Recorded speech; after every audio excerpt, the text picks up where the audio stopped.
Hey 49er fans, I'm Thomas Mott. Welcome into Chat Sports. Some interesting stuff going on right now with the 49ers. Going to slide in here with a little bit of breaking news you probably just saw on Twitter earlier today. The 49ers are bringing in free agent wide receiver Tavon Austin for a workout with the intent to go ahead and sign him. So yes, Tavon Austin, right? The former speedster was supposed to be a big-time explosive play guy in St. Louis.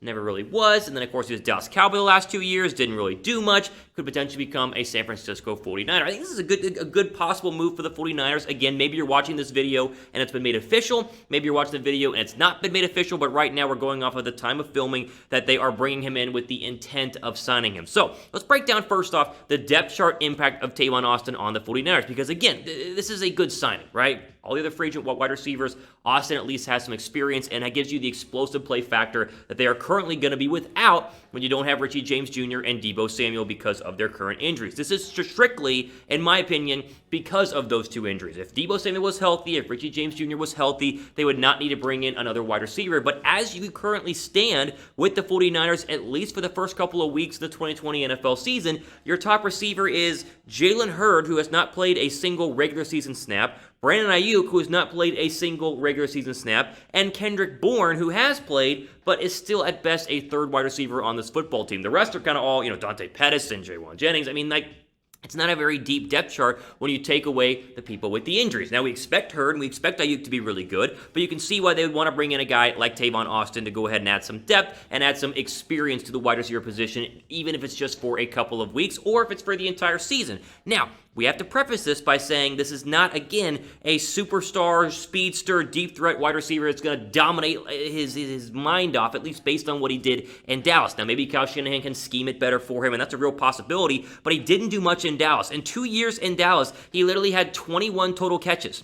So they get 2 years in Dallas. He had 8 in 2018 and 13 in 2019. 3 touchdowns total and less than 350 yards. So it wasn't like he was coming out there and balling out in the Dallas Cowboy offense, although, Jason Garrett's offense is probably a little bit less explosive than Kyle Shanahan's offense. So the overall impact of this, again, if they do end up signing him, which is still an if at this point, it's more of a depth chart thing in my opinion. It's more for a veteran leader, someone who at least has been in locker rooms before to get the other wide receivers ready to go and to add an extra body while Deebo Samuel and Richie James are going to be out for at least the first couple of weeks of the 2020 season. And hey, if it works out better and he becomes the explosive receiver that, of course, everyone hoped that he would be in St. Louis and hope he would be in LA and then in Dallas, then great. Maybe Kyle Shanahan can get that out of him, but I would not expect major, big-time plays from Tavon Austin, but still a move that I approve of. Okay, grade the potential move down below in the comment section, A through F, A, B, C, D, or F. I'd say in terms of free agent wide receivers, it's pretty much up there. He was on my list I talked about last week. I put it at a B, a C plus, or a B minus. I mean, it's not anything crazy, but it's also a pretty solid move, and I'd be okay with it if the 49ers did that. Give me your grade on that right now. No brace for Jimmy Garoppolo. Now, you might think, Thomas, we're going to talk about a knee brace to lead the show, and the answer is actually, yeah, it's kind of a big deal, and we've hinted about it in previous videos, but I want to dive more into how this is actually a very important thing for not only Jimmy Garoppolo, but for the 49ers. So, in case you forgot, right, Jimmy G last year at this time was coming off of a very, brutal knee injury, right? The ACL injury, and he had to wear a knee brace the entire training camp.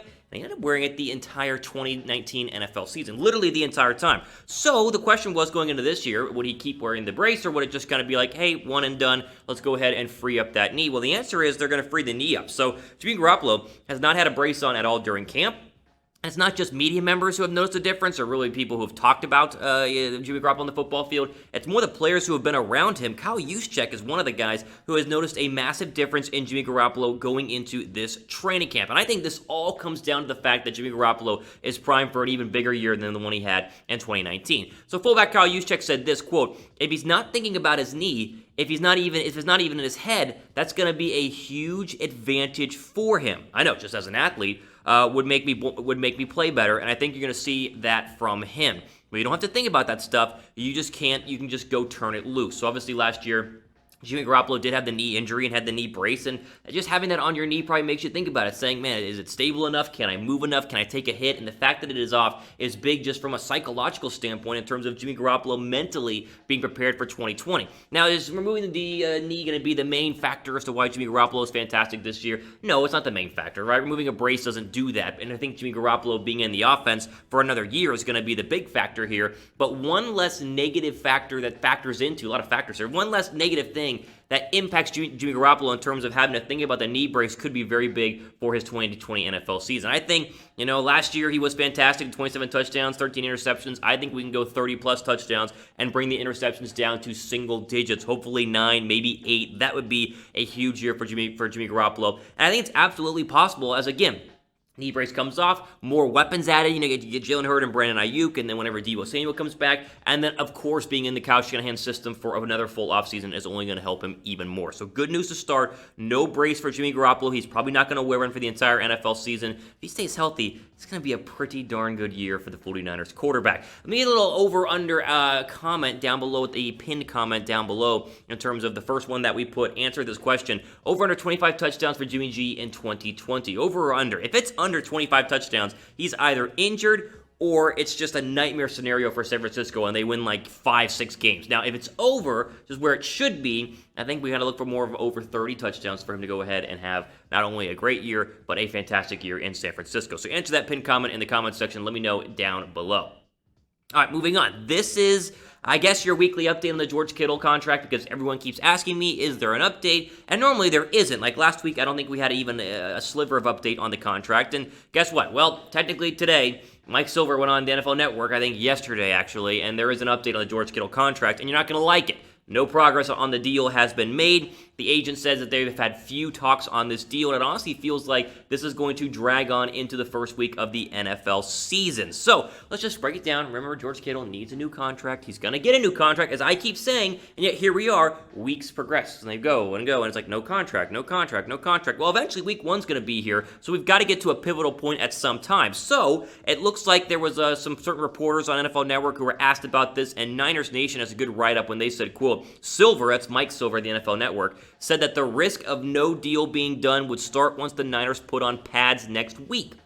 So this week is pivotal for both sides. Silver said that he spoke to Kittle's agent, John, I think Bekta is how you say his name, on Sunday, and Bekta told him that, quote, progress has been minimal, and to prove the point, Bekta texted Silver an inchworm emoji suggesting the contract talks are moving slowly. So that's from Niners Nation. So what do we break that down, right? The Niners are putting on helmets this week, so they're able to wear helmets and work with coaches on the football field, and next week, start of August, I think 17th, is when the pads, like he said, officially come on. When the pads come on, they say that's when contract talks could go ahead and stall, and so it feels like this week is a big week. The problem is it's Wednesday, right? I mean, Thursday, Friday, and then that's kind of it, unless they want to go ahead and get a deal done on the weekend, which is fine by me, but the odds of it happening are very slim. So we got to kind of hold our breaths and watch this week, as this feels like the week to get a deal done. If not, could they still do it next week? Sure. But according to Mike Silver and obviously John Bekta, the agent for George Kittle, it's moving very slowly, and if the inchworm emoji doesn't tell you everything you need to know, then you probably don't use a lot of emojis. Now, one thing to factor into this is the 2021 tight end free agent market. So in terms of what George Kittle could be looking at if he wanted to also be a free agent, he's easily the best tight end. There's a couple of other good ones who will be free agents in 2021. Hunter Henry, who right now is the highest paid tight end with the LA Chargers, and Genald Everett. And it's Genald Everett, and I can struggle to pronounce that name, with the LA Rams. They're both going to be free agents. Greg Olsen with Seattle's a free agent as well. So a lot of guys in the NFC will be free agents, but Kittle's by far the best one. There's a lot of young tight ends who will be free agents in 2021. But I guess if Kittle, gets upset, he goes to the tight end market and say, I'm easily the best one. I'm going to get a ton of money. And then 49er fans, like all of you guys watching these videos, will be upset because I've said for so long they're not going to lose George Kittle, and I still stand by that. They're going to, sign him to a contract, but I'm just telling you, it's not good news when we keep hearing they're not progressing on a deal. They're not talking to each other. Inchworm emoji. Pads are coming on next week. It's just not looking good right now. Hold your breath for this week. We'll see what happens, and if we get to next week and there's no deal done, then maybe we start to go with the idea that, hey, they might not get a deal done until after the NFL season, and maybe he gets to go test the free agent market, which would not be a very good thing. A good thing, though, is you guys wearing face masks, because we have the 49er face masks here. They just announced some new ones and some of the old ones. They mixed them together. 1-pack, 2-pack, 3-pack, 4-pack. You know the deal here. Chatsports.com/49mask is the place to go ahead and pick up a mask that looks great, reps the 49ers, and also keeps you safe, which is important for our next topic as we're talking about fans inside Levi Stadium. But right now, again, chatsports.com/49mask. Link is down below in the description box. So as I said, masks actually come into a factor with our final topic here on the 49ers Report for a Wednesday, our fans in attendance. So a new poll has come out by Casino.org, which is polling like 1,000 NFL fans from different teams, asking their likelihood to attend an NFL game this year with the pandemic going on if they were allowed to. And it turns out 49er fans are the least likely to attend the games. Now, we do know that a lot of places in terms of venues in week 1, which I'll talk about here in a second, are already not allowing fans to be in the stands, but there are also some that are looking like they're going to allow 20 to 30% capacity. So here's the deal. My first question before I show you guys this exact survey is, would you attend a 49er game right now if you were allowed? Money aside, we're not worried about money, more talking about the pandemic. You got to wear a mask. Would you go to a game? Type 1 down below for yes, type 2 down below for no. So here's this Casino.com survey. You see the picture on your screen right now. 38% of 49er fans say they won't attend games this season due to COVID-19, the highest among all fan bases. Still only 39% of 49er fans. Overall, 42% of fans said they won't attend games because they're worried about contracting the virus. 34% of fans said they won't attend games knowing that face masks are mandatory. And 26.5% of Cowboy fans, shocker, say they won't attend games if they have to wear a mask. That was the the lowest among all fan bases. So what do we break down from this? First off, it's a survey, which doesn't mean it gets the entire landscape of NFL fans. Just 1,000 people. Does it matter that 49er fans are less likely to go to games versus Cowboy fans? No, I don't think it matters. I think that there's just a large population of people who wouldn't feel comfortable in tight spaces. Now, my argument with that is, could we not space people out? I think this idea of 20 to 30% capacity in a 70,000 capacity stadium is very possible. You could easily space people out who are not coming from the same family group or the same friend group, spread them out around the stands, and still be able to sell tickets and keep everybody safe. And heck, maybe you make them wear face masks. Maybe you get one from us, chatsports.com/49 face mask, and you keep everybody safe that way. I don't know what the proper way to do this is. I'm not the CDC. I'm not a doctor. I'm just saying social distancing and mask wearing is what everyone's been preaching to us, right? 6 feet apart. So why not just take your 80,000 capacity stadium, your 65,000 capacity stadium, spread everybody out 6 feet apart, make them wear masks, and then just let them come and enjoy football games. That is what I would do. But again, I'm not a doctor, which is why they're not asking me. They're asking serious health experts on this one. And speaking of that, there are some teams that have officially announced they will not allow fans to be in the stands in week 1. The 49ers are not one of them yet. They're kind of waiting to kind of see what happens. The Jets, Raiders, Giants, the Washington football team, and the Packers have all said no fans in the stands for week 1. But a lot of other teams, like the Falcons and the Bills, and I'm trying to think of another one that just jumps out at me. The Titans have all said they will allow fans in just a limited capacity. So, it could be 10,000 people, right? It could be 15,000 people. It's going to be way less. It's going to look weird on TV. It's going to sound weird on TV. But I think we should give fans the options to go there. Maybe you make them sign a waiver. You make them social distance. You put the mask on, and then let them go, because that's what people keep telling us is the proper protocol. So why not use that in a massive stadium like Levi Stadium and the rest of the NFL stadiums overall? If the 49ers will not allow fans, we'll have that covered for you guys here on the channel, much like every other 49er news story, as we always do in the 49ers Report. So go ahead and subscribe right now to what I would argue is the best 49er channel on the entire platform of YouTube. All time we have for today, though, on the 49ers Report, I am Thomas Mott, your host, signing off for the rest of your day.